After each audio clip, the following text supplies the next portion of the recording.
Hello and welcome. We've got the Carlton and Richmond match review. Richmond got on top by a result of 15 points. Very slow start.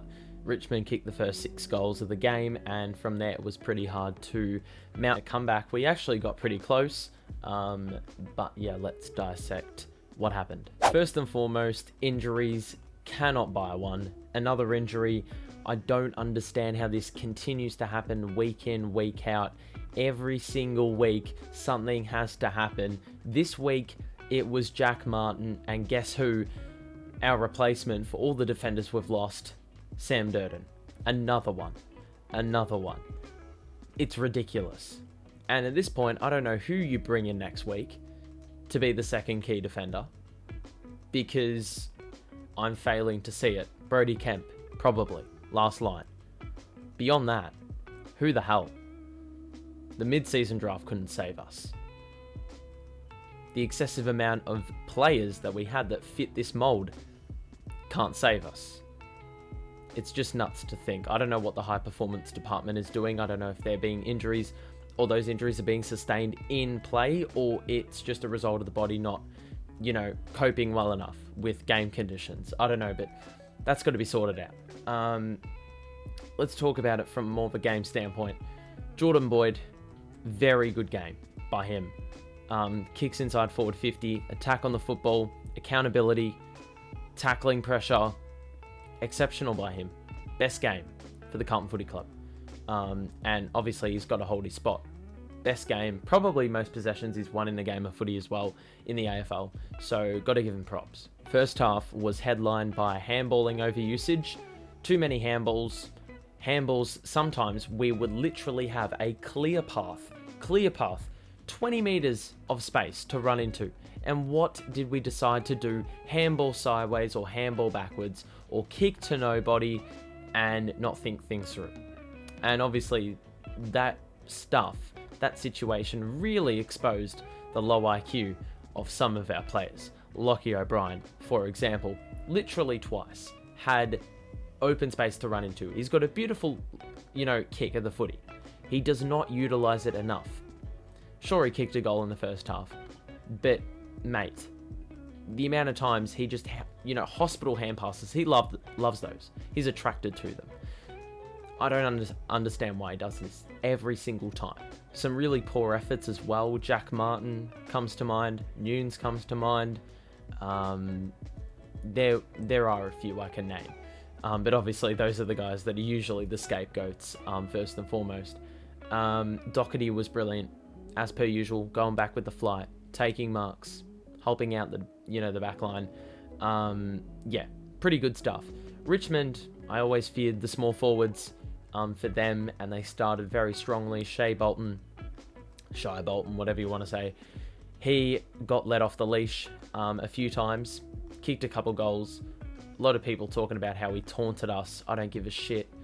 I give a shit about him doing damage on the scoreboard, and that's what he did. He kicked some really crucial goals at some really crucial times. First half, pretty much the whole game, small forward presence was really lacking.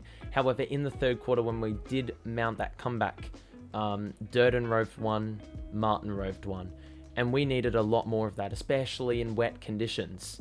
Obviously the ball's going to be hitting the ground a lot more. You've got to anticipate where the ball's landing, and unfortunately didn't do it enough.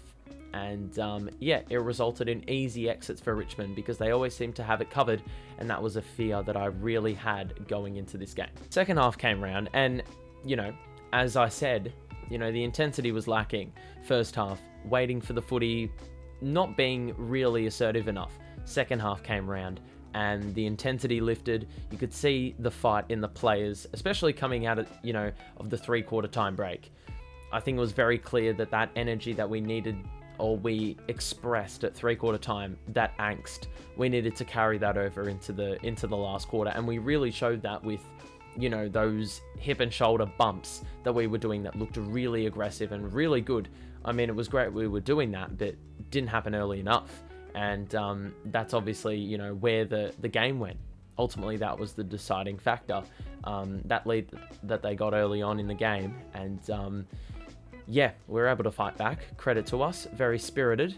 And obviously very credible given the amount of players we have out, but still, a win's a win and a loss is a loss, and we are coming away empty-handed tonight. Now, obviously, another thing that has been heavily discussed is the umpiring problem, and I can express the exact same frustration, and it happens on a week-by-week basis.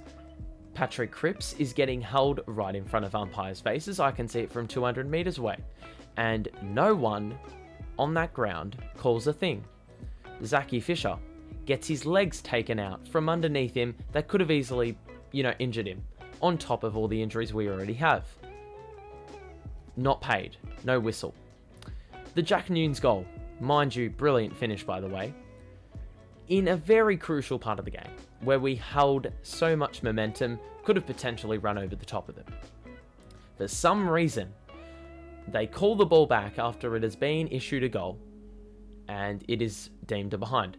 Richmond then proceed to go coast to coast and kick a goal at the other end. But the point I'm saying is, that goal review, we looked at the replay, I could not tell you whether Nathan Broad touched that footy or not. Simply put. From the angle in which I saw, from the angle that was at the ground, from the angle that was on the TV, supposedly, you couldn't see it. It was a front-on angle of Nathan Broad. You couldn't see it side-on. You couldn't see the fingers lean. So you could see them shake, and he was doing this, but I didn't see any contact of hand and football when those fingers were moving. So, honestly, I've got no clue. Could be anyone's guess, but it is not enough to overturn the call. And yet, it was. So not only do we have to play against Richmond, having a heavily depleted side, but we also had the extra obstacle of overcoming the umpires. And that's always going to be an issue when nothing is on your side and you are up against the world. It's not going to go well. Harry Mackay and Charlie Curnow, sure there were moments they tried to flop, but at the same time, they get held nearly every single possession. Does it hurt to call one whistle for those guys? They probably get 10% of the calls that they actually deserve. And sure, I reckon every other opposing supporter would be on Carlton's back, on the league's back, and say, well, why do you pay so many free kicks for Carlton if this was the case? If they paid every free kick that Harry and Charlie got. And the reason to justify it is because they simply deserve it. It's that simple. Because they get held relentlessly. Some of them, although the Cripps hold that couldn't be any clearer, you could see the jumper pull and the Fisher leg takeout. How they weren't called is just beyond me. And the also the other one that comes to mind, Cripper just booted the ball off the deck. It sprays left towards the boundary because of the connection that he got. Still deliberate, somehow mystifying. And it is that Muppet, Nathan Williamson. Every time I see his name on the sheet of umpires or list of umpires for our games, I just facepalm. And I just know what's coming. Because he seems to do it every single game. He seems to screw us over every single game. And there's no solution for it. There isn't. There must be an agenda. Simply put. I don't know what to say. Oh man. What a rant. We've got Fremantle next week. And obviously, given, everything that's been thrust towards us, it is going to be one hell of a challenge. Fremantle are no side that's tough around. And we can't afford to do what we did last game or this game in terms of not playing four quarters and not dealing with business early on and then, consolidating. Because last week we started well and didn't consolidate. Richmond, we didn't start well and were able to come back into the game but never got over the line. A lot of things went wrong. A lot of things could be done. Look, performance wasn't too bad. Wasn't awful. Didn't lose by much. Very similar to the Collingwood game. Sort of fought back into the contest and fell one step short. Obviously, moral victories, you can't be really having that attitude if, you know, you're a side contending or looking to make top 4, top 8. But I can't help but think this is a bit of a moral victory in the sense that we played hard. Previous seasons, we're not losing this game by 15, we're losing it by 50. So, take it for what you will. I am disappointed. It's a very tough run. We've just got to cop it on the chin and keep moving forward.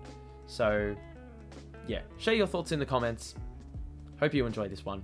Drop a like and subscribe. Weekly thing, we do these every week. Thank you for watching, and I'll see you in the next one. Peace out.